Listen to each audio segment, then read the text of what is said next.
बिस्मिल्लाहिर्रहमानिर्रहीम। अस्सलाम वालेकुम जी स्टूडेंट्स, कैसे हैं आप? ठीक ठाक हैं। आज हमने बात करनी है circulation and gas exchange in fish. तो सबसे पहले हम सर्कुलेशन के हवाले से देख लेते हैं कि फ़िश में जो है वो सर्कुलेटरी सिस्टम और इसके हार्ट की क्या जो है ना वो स्पेसिफिकेशंस हैं, और फिर हम इंशाल्लाह गैस एक्सचेंज की बात करेंगे। All vertebrates have a closed circulatory system in which a heart pump blood with the red blood cells containing hemoglobin through a series of arteries, capillaries and veins। सबसे पहले तो आपको क्लोज सर्कुलेटरी सिस्टम और open circulatory system के बारे में पता होना चाहिए। आपको पता है कि ओपन सर्कुलेटरी सिस्टम एक ऐसा सर्कुलेटरी सिस्टम होता है जिसमें एक पंपिंग डिवाइस भी नहीं है, यहाँ पे डायरेक्टली कोई ब्लड वेसल्स भी नहीं होती, और ये होता है कि ब्लड जो भी फ्लूइड होता है कि एनिमल की बॉडी में, वो डायरेक्टली बात करता है सारे टिश्यूज़ को, सारे ऑर्गन्स को। जैसे आपने इनवर्टिब्रेट्स के बहुत सारे ग्रुप में ओपन सर्कुलेटरी सिस्टम देखा, लेकिन क्लोज सर्कुलेटरी सिस्टम में सबसे पहले एक पंपिंग डिवाइस होता है जिसको हम हार्ट कहते हैं। ब्लड वेसल्स होती हैं जैसे हम आर्टरीज, वेन्स और कैपिलरीज होती हैं, और इसके अलावा जो है वो एक फ्लूइड होता है जैसे जो कि ब्लड होता है मोस्टली, उसमें उसके सेलुलर कंपोनेंट जैसे red blood cell, white blood cells, ये सारे मौजूद होते हैं। तो the evolution of lung in fishes was parallel by change in vertebrate circulatory system. These changes are associated with loss of gills, delivery of blood to the lungs, and separation of oxygenated and unoxygenated blood in the heart। अच्छा, अब सबसे पहली बात तो ये है कि आपने पीछे फ़िश के बारे में जो आपने ग्रुप्स पढ़े थे, फ़िश के एक मैथन्स पढ़े आपने, एक ग्लेथोस्टोम्स पढ़े, इसमें आपने जो है वो कार्टिलेजिनस फिशेस, कॉन्ड्रोसाइट्स जो थे वो आपने पढ़े, जो है ना कॉन्ड्रिक थी सॉरी, और ऑस्टिक थी जो बोनी फिशेज है, उसमें मॉडर्न बोनी फिशेज जो टीलियोस से बिलोंग करती हैं, वो सारे आपने पढ़े। और आपने देखा जब हमने बात की थी कि जो हमारे पास हैं ये कॉन्ड्रिक थीस के बाद जो ऑस्टिक थीस है, ऑस्टिक थीस के अंदर हमारे पास सबसे पहले जो थे लंग फिशेस आई। लंग फिशेस बेसिकली वो फिशेस थी जिनकी बॉडी के अंदर एक स्पेसिफिक ऑर्गन मौजूद था जिसको स्विम ब्लैडर कहा गया।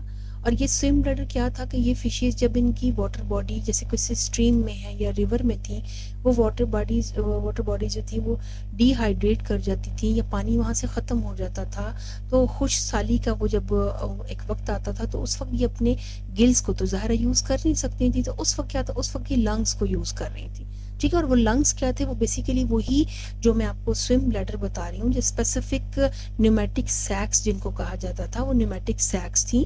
और वो न्यूमेटिक सैक्स उनके अंदर फर्दर कंपार्टमेंटलाइजेशंस हुई, मुख्तलिफ कंपार्टमेंट्स बने, तो फिर वो गिल्स की फॉर्म में आ गए। और जब फिश के अंदर ये गिल्स प्रोड्यूस हुए तो उसके अंदर डेफिनेटली जो पर्मनरी और सिस्टेमिक सर्कुलेशन थी वो भी सेपरेट हो गई। अगर आपको याद हो तो आपने वर्टिब्रेट्स के अंदर ये जो पल्मोनरी और सिस्टेमिक सर्कुलेशन है, इसका मतलब ये होता है कि एक तरफ पल्मोनरी सर्किट होता है और एक तरफ सिस्टेमिक सर्कुलेशन होती है, सर्किट होता है। यानी एक तरफ ये होता है कि पूरी बॉडी से डीऑक्सीजनेटेड ब्लड इकट्ठा करके ब्लड के पास आ रहा है और ब्लड से फिर वो लंग्स में जा रहा है, और दूसरी तरफ जो है ना वो लंग्स से सारा ऑक्सीजनेटेड ब्लड इकट्ठा होकर हार्ट के पास आ रहा है और हार्ट जो है वो पूरी बॉडी को सप्लाई कर रहा है। वैसे फिश के अंदर जो हार्ट होता है वो सिंगल सर्किट हार्ट होता है, डबल सर्किट हार्ट नहीं होता। इसमें जो है वो पल्मोनरी और जो सिस्टेमिक सर्कुलेशन है वो सेपरेट होती है, लेकिन लंग फिशेस के अंदर किसी हद तक ये पल्मोनरी और सिस्टेमिक सर्कुलेशन जो थी वो सेपरेटली डिवाइड हुई, और ये बेसिकली जो है ना फर्स्ट टाइम यहाँ पे हमने देखी भी। यहाँ पे हम मजीद आगे पढ़ेंगे तो आपको फिश के हार्ट के बारे में ज़्यादा पता चलेगा। The vertebrate heart develop from 4 embryological enlargement of a ventral aorta. ये याद रखना आपने कि तमाम वर्टिब्रेट्स में जो हार्ट है वो बेसिकली वेंट्रल एओर्टा में, एओर्टा बॉडी की सबसे बड़ी जो आर्टरी होती है उसको एओर्टा कहा जाता है। और एओर्टा का आपको पता है कि एओर्टा जो है ना ऑक्सीजनेटेड ब्लड उसके अंदर होता है, ज़ाहिर है एओर्टा सबसे बड़ी आर्टरी, और आर्टरी के अंदर एक्सेप्ट पल्मोनरी आर्टरी जो है ना ऑक्सीजनेटेड ब्लड होता है। अगर मैं आपको डायग्राम यहाँ पे डायग्राम में आपको दिखाती हूँ, सॉरी डायग्राम हम देखते हैं कि कौन सा जो है वो, ये अगर आप देखें तो ये डायग्राम, ये वाली डायग्राम, इस डायग्राम में हम देखते हैं कि ये हमें फिश के अंदर नजर आ रहा है, क्योंकि हम बात तो पूरे तमाम वर्टिब्रेट्स की कर रहे हैं लेकिन हम यहाँ पे फिश के रेफरेंस से पढ़ रहे हैं। फिश के अंदर ये वेंट्रल एओर्टा आपको नजर आ रही है, और ये डेवलपमेंटल जो है ना स्टेजेस में ये वेंट्रल एओर्टा की ही यहाँ पे एक आउट ग्रोथ सी बनी हो जिससे हार्ट निकल रहा है, और ये हार्ट के सारे चैम्बर्स बन रहे हैं। तो बेसिकली जो अगर हम बात करें कि फिश के अंदर या वर्टिब्रेट्स में जो हार्ट है वो basically 4 embryological enlargements of a ventral aorta, ventral aorta की ही एनलार्जमेंट्स होती हैं। और यहाँ पे जो कि फिश पहला ग्रुप है, तो आप इसके अंदर ये देखें, ये 1 2 3 और ये 4 इसकी एनलार्जमेंट्स है, जिसकी वजह से ये एक पूरा जो है वो हार्ट डेवलप हुआ है। वर्टिब्रेट्स में, जो कि पहला वर्टिब्रेट का ग्रुप ही फिश है। In fishes blood flow from the ventral venous system through the sinus venosus, atrium, ventricle, conus arteriosus and into the ventral aorta. अब आपने सबसे पहले ये याद रखना कि फिश के अंदर जो हार्ट होता है वो सिंगल सर्किट हार्ट होता है। सिंगल सर्किट हार्ट का ये मतलब होता है कि फिश जो है उसके हार्ट में सिर्फ डीऑक्सीजनेटेड ब्लड होता है। उसके हार्ट में एक वक्त में ऑक्सीजनेटेड और डीऑक्सीजनेटेड ब्लड इकट्ठे नहीं होते। उसकी हार्ट में डीऑक्सीजनेटेड ब्लड होता है। इसको सिंगल सर्किट हार्ट कहा जाता है मोस्ट ऑफ द फिशेज में, एक्सेप्ट लंग फिशेज के अलावा जितनी फिशेज। अब आप यहाँ देखें, उसने आपको ब्लड का पाथवे बताया कि यहाँ पे ब्लड सबसे पहले आता है यहाँ पे साइनस वेनोसिस में। साइनस वेनोसिस जो इसका सबसे फर्स्ट वाला चैम्बर है, साइनस वेनोसिस के बाद ब्लड आ जाता है एट्रियम में। ये आपको एट्रियम नजर आ रहा है, ये जो ऑरेंज से कलर में सारा दिया हुआ है। अपर मोस्ट जो चैम्बर होते हैं दोनों एट्रियम होते हैं। वैसे यहाँ पे क्योंकि पार्टीशन नहीं है इसलिए उसने सिंगल जो है ना एट्रियम दिखाया, वैसे अगर दो हो तो इसको एट्रिया कहेंगे। उसके बाद आप ये देखें, ब्लड यहाँ से सबसे पहले साइनस वेनोसिस से आ गया एट्रियम में, एट्रियम से ब्लड आ गया वेंट्रिकल में। ये नीचे वाला जो पूरा चैम्बर है ये आपको वेंट्रिकल नजर आ रहा है।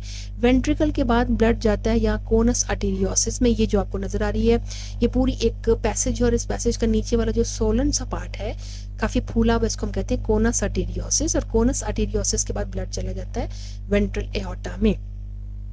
सारी बॉडी का डीऑक्सीजनेटेड ब्लड सबसे पहले आता है साइनस वेनोसिस में, और फिर एट्रियम में, फिर वेंट्रिकल में, कोनस आर्टेरियोसिस में और वेंट्रल एओर्टा में। और ये वेंट्रल एओर्टा ब्लड को ले जाती है, सारे के सारे ब्लड को ले जाती है ये किसके पास, गिल्स के पास। क्योंकि आपको पता है कि फिश के अंदर गिल्स में ही गैशियस एक्सचेंज हो रहा है, लंग्स तो यहाँ पे है नहीं। हम लंग फिशेस के अंदर लंग्स की बात कर रहे हैं, वो भी एक स्पेसिफिक न्यूमेटिक सैक्स हैं जो लंग्स का काम करेंगी। बाकी तमाम फिशेस के अंदर तो गिल्स ही मौजूद है ना। तो आप देखेंगे फिश का हार्ट सबसे पहले सिंगल सर्किट हार्ट है जिसमें सिर्फ और सिर्फ डीऑक्सीजनेटेड ब्लड मौजूद होता है। अब क्या होता है कि फिश के अंदर ये जो तमाम बॉडी से डीऑक्सीजनेटेड ब्लड आया जिसका पाथ मैंने आपको बताया, और फाइनली वो वेंट्रल एओर्टा में गया। वेंट्रल एओर्टा ये दिखाई हुई यहाँ पे, इस हार्ट से ही वेंट्रल एओर्टा निकल रही है और आगे ये वेंट्रल एओर्टा डिवाइड हो जाती है 5 एओर्टिक आर्चीज में, ठीक है, जिनको हम एफरंट ब्रेंकियल आर्टरीज भी कहा जाता है। ब्रेंकियल का वर्ड यहाँ पे गिल के लिए यूज हो रहा है, एफरंट ब्रेंकियल आर्टरीज भी इनको कहा जाता है, अगर आप देखें। और एम्ब्रियो के अंदर इनको एओर्टिक आर्चीज भी कहा जाता था एम्ब्रियोलॉजिकली, लेकिन एक अडल्ट फिश के अंदर हम इसको क्या कहते हैं, वेंट्रल एओर्टा डिवाइड कर जाती है 5 एफरंट ब्रेंकियल आर्टरी में। और ये आर्टरीज किसके पास जाती हैं, ये जाती हैं गिल्स के पास। ये सारे आपको गिल्स दिखाए हुए हैं। गिल्स के पास जाके गिल्स के अंदर डेफिनेटली गिल कैपिलरीज में कन्वर्ट हो जाती हैं, या ये आर्टरीज जो हैं एफरंट ब्रेंकियल आर्टरी, और वहाँ पे कैपिलरीज में कन्वर्ट होती हैं। और जो कैपिलरीज में फिर जब वो ब्लड जाता है तो उसकी ऑक्सीजनेशन होती है, और फिर डेफिनेटली यहाँ से यही कैपिलरीज इकट्ठी होकर आगे बनाती है एफरंट ब्रेंकियल आर्टरी। और सारी एफरंट ब्रेंकियल आर्टरीज जो हैं ये ओपन हो जाती हैं फाइनली किसमें, डोर्सल एओर्टा में। और डोर्सल एओर्टा पूरी बॉडी को ऑक्सीजनेटेड ब्लड सप्लाई कर देती है, इसीलिए इसको कहते हैं सिंगल सर्किट हार्ट। हार्ट के अंदर सिर्फ डीऑक्सीजनेटेड ब्लड था, ऑक्सीजनेटेड ब्लड वापस हार्ट के पास नहीं आ रहा। वो ब्लड कहाँ जा रहा है, वो पूरी की पूरी सारी की सारी बॉडी को डिस्ट्रीब्यूट हो जाएगा डोर्सल एओर्टा के जरिए। इसलिए हम कहते हैं कि फिश का जो हार्ट है वो सिंगल सर्किट हार्ट। अभी तक तो हमने यहाँ पे बात की जितनी भी हमारे पास बोनी फिशेज हैं, जितनी टेलियोस्ट हैं, जितनी मॉडर्न बोनी फिशेज हैं, उनके अंदर यही सारा जो है वो एक पूरा मैकेनिज्म होता है। अब देखिए 5 efferent vessels carry blood to the gills where the vessels branch into capillaries. Blood is collected by efferent vessels delivered to the dorsal aorta and distributed to the body.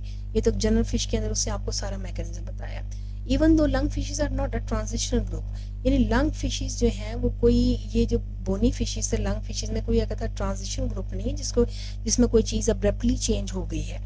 They provide a good example of how lungs alter the circulatory pattern. लेकिन उससे कहा कि इनके अंदर क्या होता है कि हमें जो है ना सर्कुलेटरी पैटर्न चूंकि इनके अंदर डिफरेंट है, जैसे मैंने अभी आपको बताया कि यहाँ पल्मोनरी और systemic circulation side by side चल रही है, तो उसकी एक एग्जांपल हमें लंग फिशेज से भी मिलती है।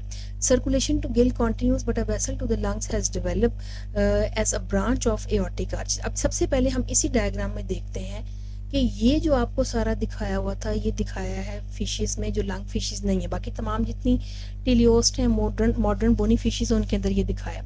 नीचे उससे आपको दिखाया है लंग फिशेस के बारे में कौन सी अडेप्टेशन या कौन सी चेंजेस हुई हैं। सबसे पहली बात तो ये है कि लंग फिशेस के अंदर याद रखना है आपने एट्रियम और वेंट्रिकल, पार्शली सेपरेटेड होते हैं, सेप्टा इनके अंदर होता है।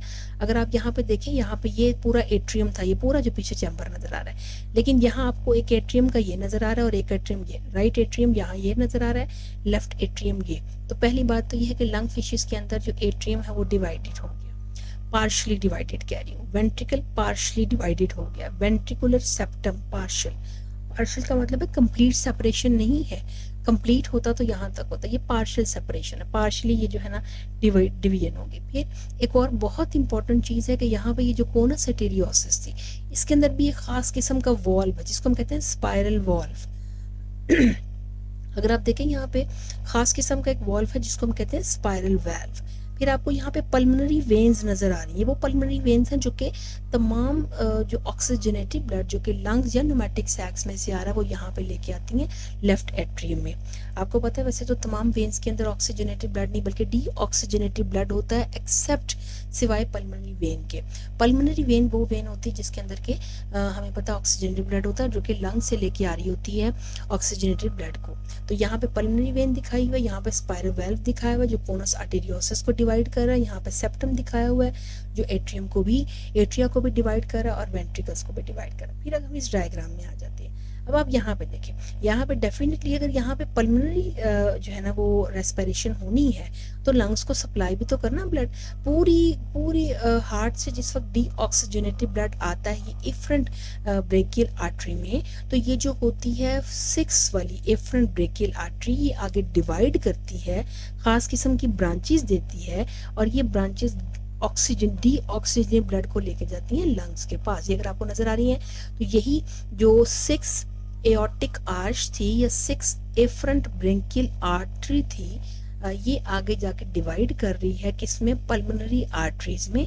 पल्मोनरी आर्टरीज किसको लेके जा रही हैं, डी ऑक्सीजन ब्लड को लेके जा रही है लंग्स के पास। तो लंग फिशेस के अंदर ये डिफरेंस है या ये अडेप्टेशंस आप कह सकते हैं कि लंग फिशेस में जो है वो ये हो गए। अब यहाँ पे से बताए भी हैं कि यहाँ पे circulation to gill continues but a vessel to the lungs has developed as a branch of aortic arch 6. This vessel is now called the pulmonary artery. Blood from the lungs are returned to the heart through pulmonary veins.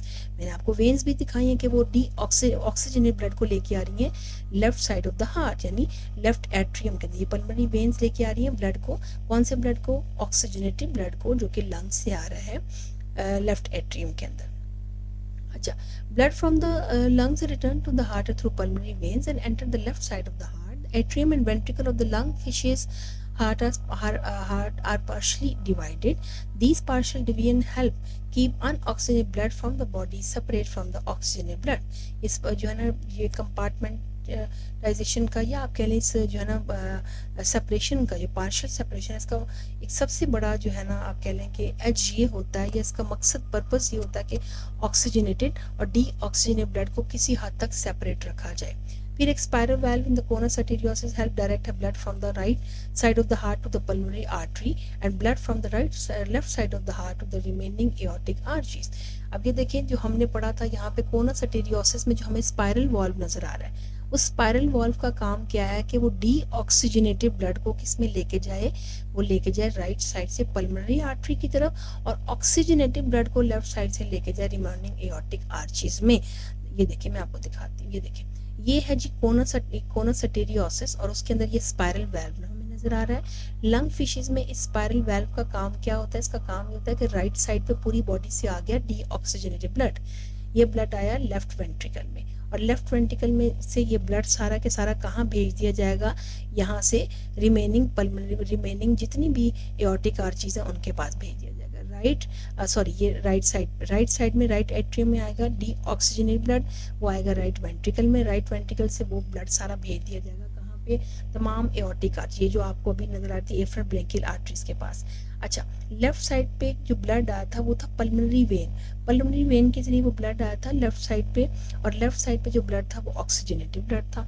तो इस oxygenated blood को कहाँ भेजा जाएगा, ये oxygenated blood यहाँ से आएगा ये लेफ्ट वेंट्रिकल में और लेफ्ट वेंट्रिकल से फिर इस ऑक्सीजनेटेड ब्लड को भेजा जाएगा फर्दर जो है वो तमाम की तमाम एओर्टिक आर्चीज के पास, ताकि ये एक दफा गिल्स के पास जाए और फर्दर इसकी ऑक्सीजनेशन हो सके। ठीक है। तो यहाँ भी ये बताया कि right side of the blood से जो है ना वो आएगा पल्मोनरी आर्टरी के पास, और left side of the heart से आएगा ब्लड तमाम एओर्टिक आर्चीज के बाद, ताकि मजीद उसकी ऑक्सीजनेशन भी की जाए। तो फिर आपको बता देती हूँ, थोड़ी सी इसमें कन्फ्यूजन है कि जो लंग फिशेस के अंदर कोनस आर्टेरियोसिस है, उसके अंदर एक स्पेसिफिक वॉल्व है जिसको हम कहते हैं स्पाइरल वाल्व। इस स्पाइरल वाल्व ने क्या किया हुआ है कि इसने पार्शियली सेपरेट किया हुआ ऑक्सीजनेटेड और डी ऑक्सीजनेटेड ब्लड को। Right side of the heart में पूरी बॉडी से इकट्ठा होकर डी ऑक्सीजनेटेड ब्लड आ रहा है राइट एट्रियम में, वहां से ब्लड जाएगा राइट वेंट्रिकल में, और राइट वेंट्रिकल से ये तमाम जो डी ऑक्सीजनेटेड ब्लड है ये यहाँ से सारा चला जाएगा पल्मोनरी आर्टरी के पास, क्योंकि पल्मोनरी आर्टरी ये वो आर्टरी थी जो कि लंग्स को सप्लाई कर देगी, ठीक है, ताकि उसकी ऑक्सीजनेशन हो सके। अगर हम लेफ्ट साइड पे देखें तो लेफ्ट साइड पे है पल्मोनरी वेन। पल्मोनरी वेन दोनों लंग्स से लेके आ रही है ऑक्सीजनेटेड ब्लड को, जो कि आ रहा है लेफ्ट एट्रियम में। लेफ्ट एट्रियम से ये ब्लड आएगा लेफ्ट वेंट्रिकल्स में, और लेफ्ट वेंट्रिकल से इस ब्लड को भेज दिया जाएगा तमाम यहाँ से एओर्टिक आर्चीज में, एओर्टिक आर्चीज में भेज दिया जाएगा। क्योंकि एओर्टिक आर्चीज में क्यों भेजा जाएगा? ताकि मजीद ऑक्सीजनेशन उनकी हो जाए गिल्स के जरिए। पल्मोनरी आर्टरी तो लेके गई है ब्लड को लंग्स के पास, जो कि पल्मोनरी वेन के जरिए वापस आना है, लेकिन यहाँ से भी ब्लड को ले जाया जाएगा ताकि मजीद उसकी ऑक्सीजनेशन इन गिल्स से भी हो सके, और जो है फिर फर्दर जो है ना वो ब्लड लंग्स भी उसको ऑक्सीजनेट करें और ये भी ऑक्सीजनेट करें। यानी राइट साइड से कहाँ जाएगा ब्लड? पल्मोनरी आर्टरी के पास, और यहाँ से कहाँ जाएगा? एओर्टिक आर्चीज के पास, ताकि उसकी ऑक्सीजनेशन हो सके। तो ये बेसिकली उन्होंने बताया हुआ है। Thus the lung fishes show a distinction between a pulmonary circuit and a systemic circuit। तो आप देखें यहाँ पे एक साइड पे यहाँ पे सिस्टमिक सर्किट चल रहा है, यहाँ पे पल्मोनरी सर्किट चल रहा है। तो यहाँ पे बेसिकली दो जो है हमें सर्किट अलग-अलग नजर आते हैं लंग फिशेस में। तो ये हमने पढ़ा है कि लंग फिशेस के अंदर कौन कौन सी अडेप्टेशंस थी, और आपने ये याद रखनी है कि यहाँ पे जैसे स्पाइरल वाल्व का बताया हुआ है, पार्शियल सेप्टम का बताया हुआ है यहाँ पे, इसके अलावा उन्होंने बताया हुआ है ये जो है पल्मोनरी वेन का बताया हुआ है। फिर ये जो एओर्टिक आर्च 6 है, इसकी क्या फेट है, जो पल्मोनरी आर्टरी बना रही है उसके बारे में बताया हुआ है। ये सब चीज़ें आपने याद रखनी है। उसके बाद हम देख रहे हैं जी गैशियस एक्सचेंज। अब आपको अच्छी तरह पता है कि फिशेस के अंदर गैशियस एक्सचेंज के लिए जो सबसे बड़ा एक ऑर्गन होते हैं वो होते हैं गिल्स होते हैं। तो ठीक है, fishes live in an environment that contain less than 2.5% of the oxygen present in the air. यानी एयर में एज कम्पेयर टू वाटर अगर देखा जाए तो ऑक्सीजन का लेवल काफ़ी ज़्यादा होता है, जबकि ऑक्सीजन जो है वो इसमें पानी में बहुत कम होती है as compare to air. To maintain adequate level of oxygen in their bloodstream, fish must pass large quantities of water across gill surface and extract the small amount of oxygen present in the water। अब fish ने क्या करना है? Fish ने उसी जो पानी के अंदर जो ऑक्सीजन की बहुत कम क्वांटिटी उसी को उसे एक्सट्रैक्ट करना पानी में से, और अपने गिल्स के जरिए उसे सारा काम करना है। Most fishes have a muscular pumping mechanism to move the water into the mouth and pharynx over the gills and out of the fish through gill openings, muscles surrounding the pharynx and the opercular cavity which is between the gill and the opercular power this pump। Basically जो उसने आपको pump के बारे में बताया, तो fishes के अंदर क्या होता है कि फिशेस में आप देखें यहाँ पे इनका माउथ है, माउथ के बाद यहाँ पे इनके जो है वो आगे यहाँ पे सारे गिल्स के ऊपर ओपनिंग होती है जिसको हम कहते हैं ओपरक्यूलम। तो बेसिकली माउथ और ओपरक्यूलम ये दोनों मिलके जो है ना वो एक पंपिंग डिवाइस का काम कर रहे होते हैं, प्रेशर को मेंटेन करते हैं, जिससे पानी मुसलसल फिश के माउथ से अंदर एंटर होता है और यहाँ से ओपरक्यूलम से बाहर निकलता है, और गैशियस एक्सचेंज जो है वो इनके अंदर फिश के अंदर प्रॉपर होता है। Some elasmopranks in open ocean bony fishes such as the tuna maintain water flow by holding their mouth open while swimming। बहुत सारी फिशेज ऐसी हैं जिनके अंदर स्पेसिफिक मैकेनिज्म होता है जिसमें उनका माउथ ओपन होता है। जब वो स्विम कर रही होती हैं, पानी में बहुत तेज़ी से स्विम कर रही होती हैं, तो उनका माउथ ओपन पोजीशन में होता है और जो है ना पानी मुसलसल माउथ के अंदर जा रहा होता है, गिल्स में से बाहर निकल रहा होता है, ताकि जो वेंटिलेशन है या फिर आप कह लें कि जो उनकी गैशियस एक्सचेंज उसको प्रॉपर किया जाए और कॉन्टिन्यूस किया जाए, इसको हम कहते हैं रैम वेंटिलेशन। और elasmobranchs do not have opercula to help pump water है, and therefore some shark must keep moving to survive है। Other move water over their gills with a pumping mechanism similar to that just described। अच्छा, कुछ ऐसी हैं जिनके अंदर ज़ाहिर है ऑपरक्यूलम नहीं है। तो ऑपरक्यूलम नहीं है, जैसे हमने पीछे भी एक नेगेटिव प्रेशर देखा था कि फिश अपने ऑपरक्यूलम को बंद कर लेती है, माउथ को खोलती है, तो क्योंकि नेगेटिव प्रेशर की वजह से बाहर प्रेशर ज़्यादा होता है, माउथ के अंदर कम होता है, तो पानी मुसलसल अंदर मूव करता है। लेकिन अगर ऑपरक्यूलम नहीं है तो फिर डेफिनेटली फिश को जो है वो कोई और मैकेनिज्म वो करना पड़ता है। तो rather than using an operculum in the pumping process, however, these fishes have gill bars with the external flaps that close and form a cavity functionally similar to the opercular cavity of other fishes. इनके अंदर खास किस्म के Gill bars होते हैं जो कि open और क्लोज होते हैं, और फिश जो है वो उसी तरह जैसे ओपरक्यूलम एक ऊपर उसने कवरिंग बनाई होती है, उसी तरह गिल्स के ऊपर ये कवरिंग होती है और अंदर जो है वो एक स्पेसिफिक वैक्यूम क्रिएट होता है. तो spiracles are modified pharyngeal slits that open just behind the eyes of elasmobanks and are used as an alternate route of water entering the pharynx. ये स्पेरिकल्स और जो ये गिल बार्स हैं, ये मैं आपको एक डायग्रामेटिकली जो है इनको दिखा दूंगी. Gas exchange across gill surface is very efficient. Gill arches या गिल विसरल आर्चीज भी कहते हैं, सपोर्ट गिल्स. अच्छा, इस डायग्राम में सबसे पहले हम देखते हैं कि गिल्स के बारे में हमें जो बताया हुआ इन्होंने वो क्या बताया हुआ है. अगर आप इस डायग्राम को देखें तो इसमें उसने आपको यहाँ पे गिल्स दिखाए हैं. ये एक फिश की डायग्राम दिखाई हुई और फिश के अंदर यहाँ पे गिल्स हैं जो कि इसने दिखाए. ऊपर एक ओपरक्यूलम है जो कवरिंग होती है इसके ऊपर. अब इस कवरिंग के नीचे हमारे पास गिल्स प्रेजेंट होते हैं. सबसे पहले तो हमारे पास गिल आर्चीज होती हैं, ये आपको नजर आ रही हैं. These are the gill arches, यहाँ पे मौजूद होती हैं. गिल आर्चीज होती हैं. हर गिल आर्च के साथ दो ये देखें दो गिल्स जो हैं ये हैंग कर रहे होते हैं. हर गिल आर्च के साथ दो इस तरह से गिल की लेयर्स जो है वो हैंग कर रही होती है. और एक जो गिल है उसके अंदर बहुत सारे गिल फिलामेंट्स होते हैं. एक गिल के अंदर बहुत सारे गिल फिलामेंट्स हैं और हर गिल फिलामेंट के अंदर एक गिल फिलामेंट को अगर आप उठा के यहाँ पे देखें तो हर गिल फिलामेंट में बहुत सारे फेरेंजियल या गिल लैमिली, ये जो आपको नजर आ रहे हैं ये लैमिली हैं या इनको फेरेंजियल लैमिली भी कहा जाता है. And they are richly supplied with blood vessels, या कैपिलरी से रिचली सप्लाइड होते हैं. ठीक है, मैं आपको एक और जो है ना वो डायग्राम इसमें दिखाती हूँ जिसमें आपको ज़्यादा अच्छी समझ जाएगी. यहाँ पे अब आप देखें, ये बेसिकली उससे आपको दिखाई है गिल आर्च. ये देखें, ये इसके ऊपर पूरा एक ओपरक्यूलम था जो कि इसकी कवरिंग है. उसके नीचे ये जो आपको नजर आ रही हैं ये गिल आर्चीज हैं. हर गिल आर्च के साथ दो गिल्स हैंग कर रहे हैं. ओपरक्यूलम ये कवर है, एक दो गिल्स जो हैं वो क्या कर रहे हैं, हैंग कर रहे हैं. वाटर का डायरेक्शन क्या है फ्लो का, कि यहाँ से पानी माउथ से एंटर हो रहा है और इन गिल से बाहर निकल रहा है. जाहिर ओपरक्यूलम ऊपर है, ओपरक्यूलम तो वो कैप है ना जो कि एक तरफ से फिक्स है और दूसरी तरफ से मूव कर सकता है, तो वो मूव करता है आगे पीछे, तो गिल्स में से पानी बाहर निकल. एक गिल आर्च के साथ, यहाँ पे ये एक गिल आर्च दिखाया, एक ये दिखाया हुआ है. एक गिल आर्च के साथ दो गिल्स हैं, एक ये और एक ये, और हर एक गिल के अंदर बहुत सारे गिल फिलामेंट मौजूद हैं.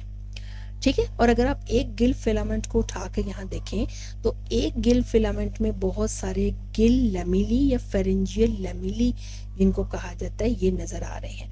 They are richly supplied with blood capillaries. अभी आपने पीछे देखा कि फिश का जो हार्ट है, हार्ट से वेंट्रियोटा के डिवाइड करके एफरंट ब्रेंकियल आर्टरी बनाती है. ठीक है, जो कि गिल्स के पास लेके जा रही है ब्लड को. तो यहाँ पे आप देखें कि यहाँ पे ऑक्सीजन पूरा ब्लड यहाँ कहाँ से आ रहा है, ये हैं सारी एफरंट ब्रेंकियल आर्टरी, और ये इफरंट ब्रेंकियल आर्टरी होंगी जो कि वापस लेके जा रही है ब्लड को.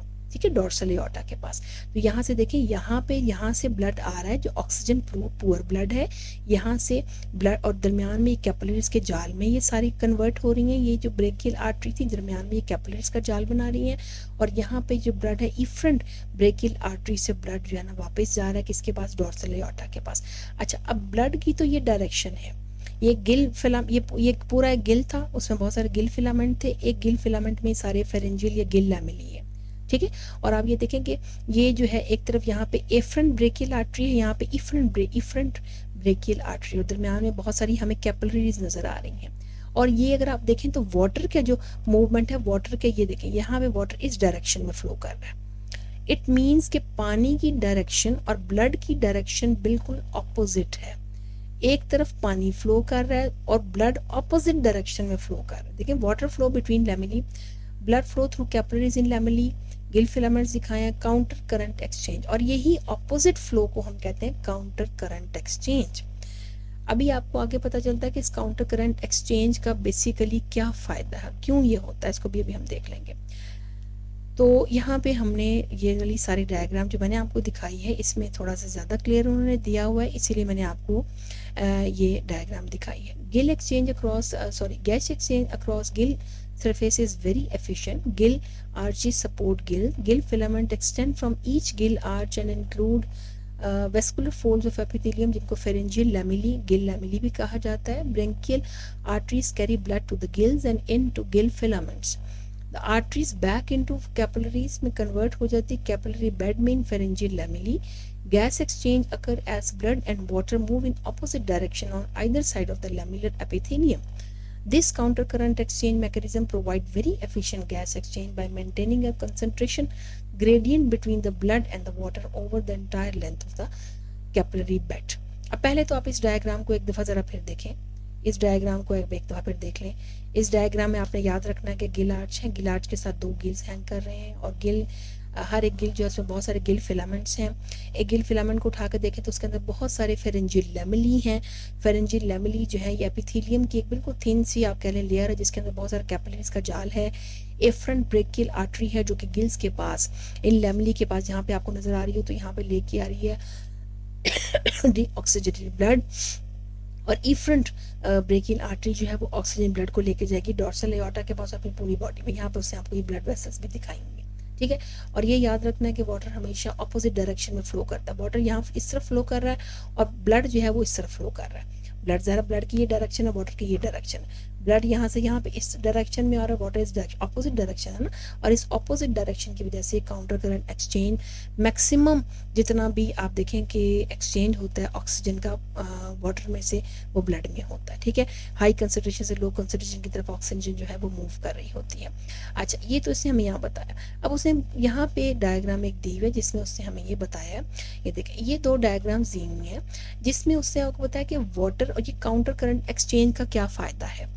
अगर इस डायग्राम में देखें तो यह जो सी डायग्राम है इसमें वाटर इस डायरेक्शन में मूव कर रहा है, ब्लड इस डायरेक्शन में मूव कर रहा है. अगर आप इस डायग्राम में देखो दोनों पैरेलल मूव कर रहे हैं, वाटर भी इसी डायरेक्शन में मूव कर रहा है और ब्लड भी.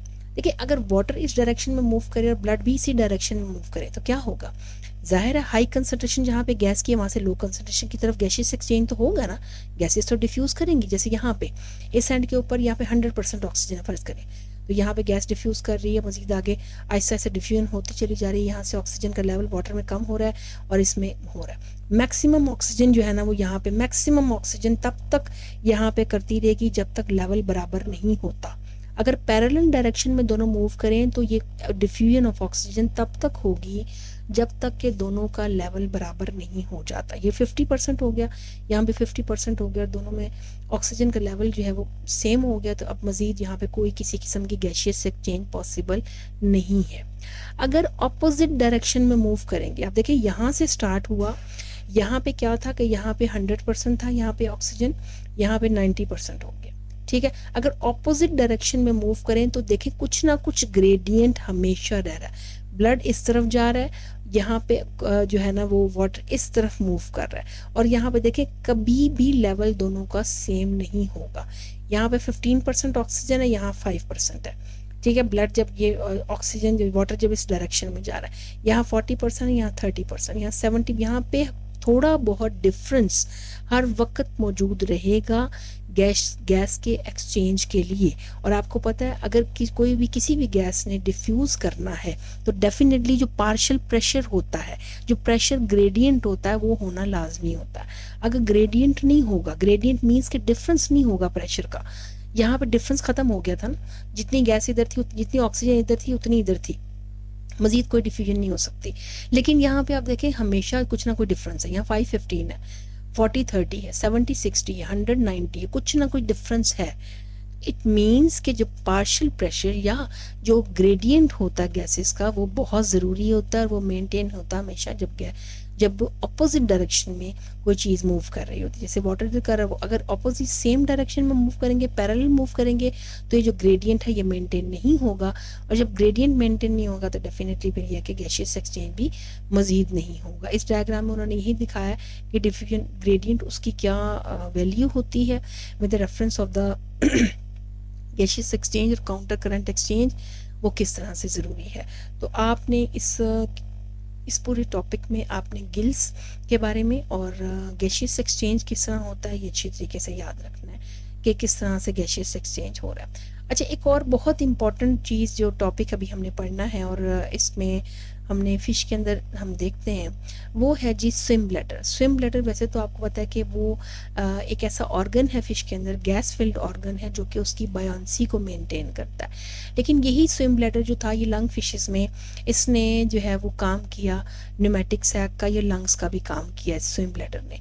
और जो मॉडर्न बोनी फिशीज़ हैं उनके अंदर ये स्विम ब्लैडर जो है ये लंग्स का काम नहीं कर रहा, बल्कि ये किसका काम करता है, ये एक गैस फिल्ड ऑर्गन का काम करता है जिसको हम स्विम ब्लैडर कहते हैं, जो कि फिशेस की बायोंसी को मेंटेन करता है। बायोंसी वर्ड जो है ना इसका मतलब होता है उछाल या उभरने की सलाहियत, पानी के अंदर उभरने की सलाहियत। वैसे बैलेंस मेंटेन करने को भी किसी हद तक हम बायोंसी कह सकते हैं, लेकिन बायोंसी ज़्यादातर जो यूज़ होता है वो होता है विद द रेफरेंस ऑफ पानी के अंदर अपवर्ड मूवमेंट, या पानी के अंदर जो है ना वो बाहर की तरफ उभरने की जो सलाहियत है उसको बायोंसी कहा जाता है। अच्छा, इसको हम पीछे से स्टडी कर लेते हैं, पहले थोड़ा सा इस डायग्राम के हवाले से बात कर लें। इस डायग्राम में उसने आपको दो कंडीशंस बताई हैं। ये जो दिखाया हुआ है ये बेसिकली उसने आपको लंग फिशेस में दिखाया कि लंग फिशेस में, क्योंकि हमने देखा ना कि लंग्स उनके अंदर डेवलप हुआ जहाँ से पल्मोनरी आर्टरी उन लंग्स को जा रही थी जो कि एओर्टिक आर्च 6 से डेवलप हुई थी और वो डीऑक्सीजनेटेड ब्लड को लंग्स के पास लेके जाए। तो ये लंग्स बेसिकली थे क्या, ये lungs basically specific pneumatic sacs हैं। ये pneumatic sacs ventral side of the gut या वेंट्रल साइड ऑफ एसोफेगस आप कह लें, बाजू का फेरिंग्स भी है, यानी गट के वेंट्रल साइड से ये बल्ज आउट हुई, आउटग्रोथ निकली, जिनको न्यूमेटिक सैक का नाम दिया गया। न्यूमेटिक डक्ट, न्यूमेटिक का वर्ड आपको पता है ये गैशियस एक्सचेंज वाले ऑर्गन या फिर पल्मोनरी के रेफरेंस से भी आता है ये वर्ड। तो न्यूमेटिक सैक्स इनको इसलिए कहा गया कि गैशियस एक्सचेंज के लिए बाद में काम आ रही थी। तो आप देखें ये पल्मोनरी डक्ट के जरिए जो डाइजेस्टिव सिस्टम था उसकी वेंट्रल साइड से खास किस्म की आउटग्रोथ्स निकली जिनको न्यूमेटिक सैक कहा गया। लंग फिशेस के अंदर इन न्यूमेटिक सैक्स ने क्या किया कि जब फिश ऐसी वाटर बॉडी में होती थी जहाँ सारा पानी खत्म हो जाता था तो ये न्यूमेटिक सैक क्या शुरू कर देती थी, गैशियस एक्सचेंज शुरू कर देती थी एयर के साथ, ठीक है। तो वहाँ पे ये लंग्स बन गए और हमें पता है कि जितने वर्टिब्रेट टेरेस्ट्रियल जितने एनिमल्स थे उनके अंदर यही न्यूमेटिक सैक जो थी ये बाद में टेट्रापोड के लंग्स में डेवलप हो गई। और लंग फिशेस के अंदर भी ऐसे ही था कि ये जो न्यूमेटिक सैक्स थी इनके अंदर खास किस्म के कंपार्टमेंट्स बने। अगर आप देखें तो यहाँ पे नज़र आ रहे हैं मुख्तलिफ कंपार्टमेंट्स बने ताकि गैशियस एक्सचेंज के लिए मैक्सिमम सरफेस एरिया प्रोवाइड हो सके और बाद में इन्होंने लंग्स का काम कर लिया। लेकिन बाकी फिशेस जिनके अंदर ये लंग्स का काम नहीं कर रही थी उनके अंदर ये क्या बन गया, उनके अंदर बन गया ये स्विम ब्लैडर। और इस स्विम ब्लैडर का ताल्लुक डाइजेस्टिव ट्रैक से ख़त्म हो गया। अगर आप यहाँ देखें तो इनकी पोजीशन और है, यहाँ पे डाइजेस्टिव ट्रैक नीचे आ गया, ये उसके डॉर्सल हो गए। ये जो स्विम ब्लैडर थी इसका ताल्लुक डाइजेस्टिव ट्रैक से ख़त्म हो गया, न्यूमेटिक डक्ट ख़त्म हो गई और ये स्विम ब्लैडर जो था ये एक इंडिपेंडेंट ऑर्गन बन गया जिसके अंदर के ख़ास किस्म की ब्लड में से गैसेस यहाँ पे डिफ्यूज़ करती थी और ये बायोंसी को मेंटेन करने के लिए फ़िश की इसका ये बेसिक पर्पज़ हो गया। अगर आप यहाँ पे देखें, यहाँ पे आपको एक नज़र आ रहा है रेटी मिराबाइल जिसको कहा जाता है। ये लिवर है, लिवर के साथ होती है रेटी मिराबाइल। रेटी मिराबाइल बेसिकली कैपिलरी ऑर्गन होता है, कैपिलरीज का बहुत हैवी जाल होता है जिसमें से ब्लड में से सारी गैसेस जो हैं वो यहाँ गैस ग्लैंड आगे लगा हुआ है रेटी मिराबाइल के आगे। ये गैस ग्लैंड क्या करते हैं, रेटी मिराबाइल में से जो कैपिलरीज का जाल है, हैवी जाल है, इसको कैपिलरी ऑर्गन भी कहा जाता है ये सारी गैसेस को इस ब्लड में से निकाल के स्विम ब्लैडर में भर देता है, ठीक है। और अगर गैसेस ने वापस जाना तो फिर ओवेल, एक और ख़ास किस्म का ऑर्गन है ओवेल जो कि इसके दूसरे एंड पे लगा हुआ है, ये पोस्टीरियर एंड पर, ये ओवेल इन गैसेस को निकाल के वापस ब्लड के अंदर भेजता है। तो इस तरह से ये जो स्विम ब्लैडर था इसका ताल्लुक ख़त्म हो गया डाइजेस्टिव ट्रैक के साथ और जब डाइजेस्टिव ट्रैक से ताल्लुक ख़त्म हो गया तो ये उसके डॉर्सल पोजीशन में आ गया और इसमें ख़ास किस्म का गैस ग्लैंड रेटी मिराबाइल और ओवेल डेवलप हुआ और इसका ताल्लुक फिर ब्लड वेसल्स के साथ था। यहाँ देखें डॉर्सल एओर्टा के साथ इसका ताल्लुक है, वेन टू हार्ट, और इसका ताल्लुक जो है डाइजेस्टिव ट्रैक के साथ नहीं है। तो ये बेसिकली आपने याद रखना है कि लंग फिशेस के अंदर ये जो न्यूमेटिक सैक्स थी लंग फिशेस के अंदर ये बन गई जी, लंग्स में डेवलप हो गई। यही न्यूमेटिक सैक्स जो टेट्रापोड थे, जो टेरेस्ट्रियल वर्टिब्रेट्स थे, उनके अंदर लंग्स बन गए और यही लंग फिशेस जो थी ये बहुत सारी फिशेस के अंदर जैसे स्टर्जियन और दूसरी टिलियोस जो मॉडर्न बोनी फिशेस हैं उसमें ये स्विम ब्लैडर बन गई जिनका ताल्लुक फिर ऐसा ऐसा ये ख़त्म हो गया डाइजेस्टिव ट्रैक के साथ। तो अभी हम ये देख लेते हैं कि फ़िश के अंदर ये जो जो यहाँ पे मज़ीद अगर कोई डिटेल दी हुई है तो देखते हैं। The Indian climbing perch spend it's life almost entirely on land. ये उसने आपको एक फ़िश के बारे में बताया है जो कि बेसिकली एक लंग फिश है, और यहाँ पे मैं आपको इसकी डायग्राम भी दिखा देती हूँ। ये है जी इंडियन क्लाइंबिंग पर्च, और ज़्यादातर ये अपना टाइम जो है ये एज अ लंग फिश इसने अपना गुजारा, लंग्स को यूज़ कर रही थी for gaseous exchange in air. These fishes, like most bony fishes, have gas chambers called pneumatic sacs. In non-teleost fish and some teleost, a pneumatic duct connect the pneumatic sacs to the esophagus or another part of the digestive tract. यानी basically मैंने आपको बताया कि pneumatic sacs जो है पहली fishes के अंदर उनका ताल्लुक किसके साथ था, उनका ताल्लुक डाइजेस्टिव ट्रैक के साथ था, एसोफेगस के साथ था। Swallowed air enter these sacs and gas exchange occur across vascular surface। अंदर वाली जो सरफेस थी वो रिचली सप्लाइड थी ब्लड वेसल्स के साथ, और इसीलिए गैशियस एक्सचेंज हो जाता था। Thus in the Indian climbing perch, lungfishes and ancient Rhipidistian pneumatic sacs function as lungs। अच्छा, अब ये देखिए इसी तरह, इसलिए उसने बताया कि इंडियन क्लाइंबिंग पर्च में, जिसकी डायग्राम मैंने आपको दिखाई है, तमाम लंग फिशेस में और एंशियंट रिपिडिस्टियन जो कल हमने देखे थे ना, ऑस्टियोलेपिफॉर्मीज, उनका नाम रिपिडिस्टियन भी था। तो बेसिकली उन तमाम के अंदर जो न्यूमेटिक सैक्स थी वो किसका फंक्शन परफॉर्म कर रही थी, वो फंक्शन परफॉर्म कर रही थी लंग्स का। Pneumatic sacs function as lungs. In other bony fishes pneumatic sacs act as swim bladder. बाकी तमाम फिशेस के अंदर जो bony fishes and modern bony fishes, उनके अंदर लंग जो न्यूमेटिक सैक्स का क्या काम था, उनका काम था जी स्विम ब्लैडर का। Most zoologists believe that lungs are more primitive than swim bladder. It means कि लंग्स पहले डेवलप हुए, लंग फिशेस पहले डेवलप हुई थी, तो लंग्स पहले डेवलप हुए, स्विम ब्लैडर बाद में बना। Much of the early evolution of bony fishes occurred in warm freshwater lakes and streams during the Devonian period. These bodies of water frequently become stagnant and periodically dried. Having lungs in these habitats could have meant the difference between life and death. On the other hand, later evolution of modern bony fishes occurred in the marine and freshwater environment. यानी lungs pneumatic sac जिन fishes में lungs में develop हो गई वो fishes थी जो कि ऐसी वाटर बॉडीज में रह रही थी जो कि पीरियोडिकली ड्राई भी हो जाती थी, और डेफिनेटली फिर फिश के पास कोई वे आउट नहीं होता था कि वो न्यूमेटिक सैक्स को यूज़ करे लंग्स के तौर पे। लेकिन जो मॉडर्न बोनी फिशेस थी वो मरीन और फ्रेश वाटर एनवायरनमेंट में डेवलप हुई, और ये वो वाटर बॉडीज थी जो कि ओशन वगैरह जो कि ड्राई नहीं होते, वेयर स्टैग्नेशन नहीं होती, was not a problem in these environment. The use of pneumatic sac in buoyancy regulation would have been adept. इन तमाम एनवायरनमेंट में जहाँ कभी भी पानी खुश्क नहीं होता था, डिहाइड्रेशन नहीं होती थी, वहाँ पे न्यूमेटिक सैक्स इसमें डेवलप कर गई, स्विम ब्लैडर के अंदर डेवलप कर गई। बायंसी को मेंटेन, मैंने आपको बताया कि बायंसी बेसिकली कहते हैं पानी में जो उभरने की सलाहियत होती है या ऊपर की तरफ मूव करने की, जो या उछाल गिरने की सलाहियत होती है, उसको हम बायंसी भी कहते हैं। तो फिश ने फिर इसके लिए यूज़ किया इन न्यूमेटिक सैक्स को। फिर बायंसी रेगुलेशन का, क्योंकि यहाँ न्यूमेटिक सैक्स बोनी फिशेस के अंदर बायंसी रेगुलेशन के लिए ज़्यादातर काम कर रही है, तो उसने बताया कि बायंसी रेगुलेशन बेसिकली क्या होता है। यहाँ से हम इसको पढ़ेंगे। Fish maintain their vertical position in a column of water in one और मोर ऑफ 4 वेज। यानी फिश अपनी बॉडी को वर्टिकल पोजीशन में पानी में कैसे मेंटेन करती है, जो भी मैंने आपको बताया कि ये पानी में बायंसी को कैसे मेंटेन करती है, उसके लिए मुख्तलिफ तरीके उसने बताए हैं। One way is to incorporate low density compounds into their tissues. Fish specially their livers are saturated by buoyant oil. पहली बात तो यह है कि लो डेंसिटी कंपाउंड, जिनकी डेंसिटी कम होती है और जो पानी से लाइटर होते हैं, फिश अपनी टिश्यूज़ के अंदर उन कंपाउंड्स को लेके आती है। ख़ासतौर पे ऑयल आपको पता है पानी से ज़्यादा लाइट होता है, इसलिए ऑयल हमेशा फ्लोट करने लग जाता है ना पानी के ऊपर, उसकी डेंसिटी कम होती है एज़ कम्पेयर टू वाटर। तो आप देखिए फिश अपनी बॉडी के अंदर ख़ासतौर पर अपने लिवर वगैरह में ऐसी है, जैसे फ़िश लिवर ऑयल होता है, अपने फ़िश कॉड ऑयल होता है, ये ऑयल्स वो अपनी जो है ना वो लिवर वगैरह के अंदर भर लेती है ताकि उसकी बॉडी लाइटर हो जाए एज़ कम्पेयर टू वाटर, और वो पानी के ऊपर ही रहे। A second way fish maintain vertical position is to use fins to provide lift. इसके अलावा उसका फिन पेक्टोरल फिन होता है, पेल्विक फिन होता है, उसका कॉर्डल फिन होता है। The pectoral fin of a shark are planing devices that help to create lift as a shark move through the water.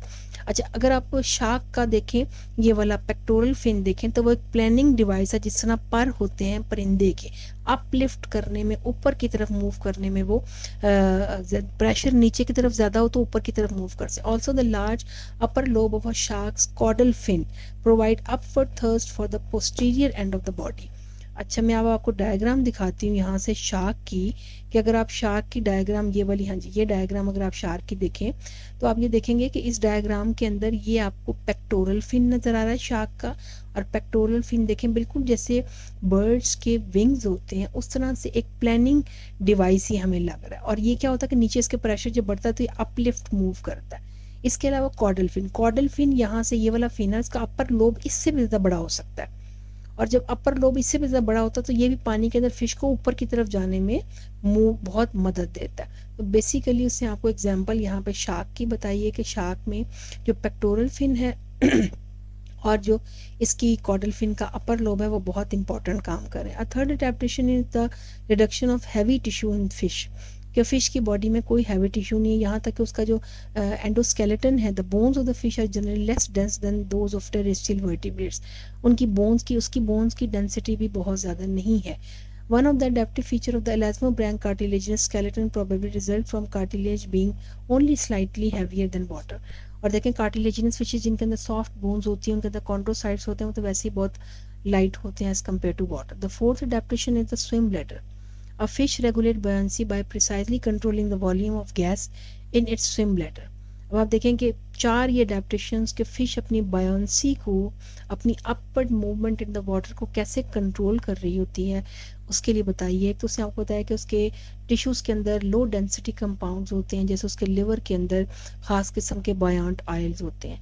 फिर उसने आपको बताया कि इसके अंदर फिश के अंदर क्या होता है कि वो अपनी वर्टिकल पोजीशन को कैसे मेंटेन करती है, कि पेक्टोरल फिन्स उसके पास हैं, वो भी प्लानिंग डिवाइसेस के तौर पे काम कर रहे हैं। उसका जो कॉर्डल फिन है, उसकी जो अपर लोब है वो भी बहुत इंपॉर्टेंट रोल प्ले करता है।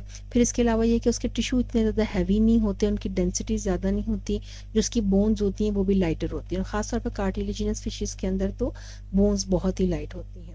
और सबसे बड़ी अडेप्टेशन उससे आपको बताइए स्विम ब्लैडर की, गैस फिल्ड ऑर्गन है उसके अंदर स्विम ब्लैडर है, और वो बहुत इंपॉर्टेंट रोल प्ले करता है फिश को जो है ना फिश को पानी के ऊपर मूव करने के लिए। A fish regulate buoyancy by precisely controlling the volume of gas in its swim bladder. वो गैस का वॉल्यूम अगर कम ज़्यादा होता है और फिश अपनी बायोंसी को मेंटेन करती है। The pneumatic duct connects the swim bladder of gar, pike, sturgeon and other primitive bony fishes to the esophagus or another part of the digestive tract। These fishes gulp air at the surface to force air into their swim bladder।